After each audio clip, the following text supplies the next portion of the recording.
எல்லோரும் எப்படி இருக்கீங்க? இப்போ முருங்காய் வச்சு என் முட்டை கூட சேர்த்து ஒரு சைடிஷ் செய்யலாம். அது தயிர் சாதம், ரச சாதம், சாம்பார் சாதம், காரக்குழம்பு எல்லாத்துக்கும் வச்சுக்கலாம். 3 முருங்காவை எடுத்து அதை இந்த மாதிரி வெட்டி எடுத்துக்கோங்க. 3 லிட்டர் குக்கரில் அதை போட்டுட்டு அதுக்கப்புறம் தண்ணி ஒரு 200 ml ஊற்றிக்கோங்க.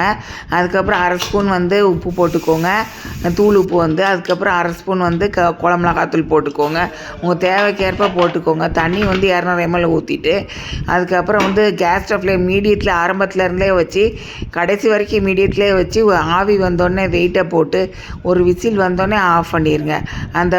அந்த முருங்கைக்காயில் இருக்கிற அந்த சதையெல்லாம் தனியாக எடுத்து தனியாக வச்சுட்டு அதுக்கப்புறம் அது எடுத்து அந்த குக்கரில் போட்டுருங்க. போட்டுட்டு முட்டை ஒன்று உடச்சி எடுத்து அதில் ஊற்றிடுங்க. ஊற்றிட்டு அதுக்கப்புறம் அதை நல்லா கிளறி விடுங்க.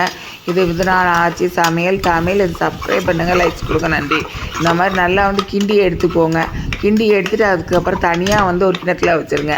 நிறையா முருங்கைக்காய் காய்ச்சிச்சின்னு வச்சுக்கோங்க உங்கள் வீட்டில். அப்போ இந்த மாதிரி சமைச்சு சாப்பிடுங்க, நன்றி. இப்போ பீட்ரூட்டு வச்சு தோசை மாவில் வடை எப்படி செய்யலான்னு பார்க்கலாம். அதுக்கு பீட்ரூட் ஒரு 200 கிராம் எடுத்துக்கோங்க. அதை நல்லா தோலை சீவி எடுத்துகிட்டு அதை மிக்சியில் போட்டு நல்லா அரைச்சி எடுத்துக்கோங்க. அதில் அதை தனியாக வச்சுட்டு அதுக்கப்புறம் ஒரு சின்ன கப்பில் தோசை மாவு ஒரு பேக்கெட் எடுத்து அதில் எடுத்து ஊற்றிடுங்க. ஒரு 200 ml கண்டும் மாவு தோசை மாவு ஊற்றிக்கோங்க. நீங்கள் தோசை மாவில் அந்த பீட்ரூட்டு அரைச்சி வச்சதை எடுத்து அதில் போட்டுட்டு அதில் நல்லா கலந்து விட்டுக்கோங்க. கலந்து விட்டுட்டு கடாயில் எண்ணெய் ஊற்றி கேஸ் ஸ்டவ் பர்னரில் மீடியம் சைஸில் ஃப்ளேம் வச்சுக்கோங்க. உப்பு 1 ஸ்பூன் போட்டுக்கோங்க. அந்த பீட்ரூட்டுக்காண்டி ஒரே ஒரு அரை டீஸ்பூன் அதுக்கப்புறம் 2 டேபிள் ஸ்பூன் இந்த மாவு எடுத்து போட்டுக்கோங்க. பச்சரிசி மாவு நல்லா கலந்து விட்டுட்டு அதுக்கப்புறம் அதில் வெங்காயம், பச்சை மிளகாலாம் வெட்டி போட்டுருங்க.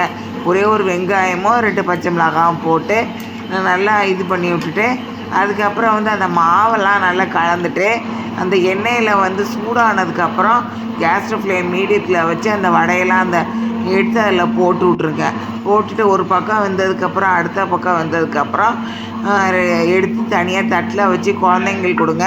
பெரியவங்க உடம்பு நல்லா இருந்தால் சாப்பிடுங்க, நன்றி.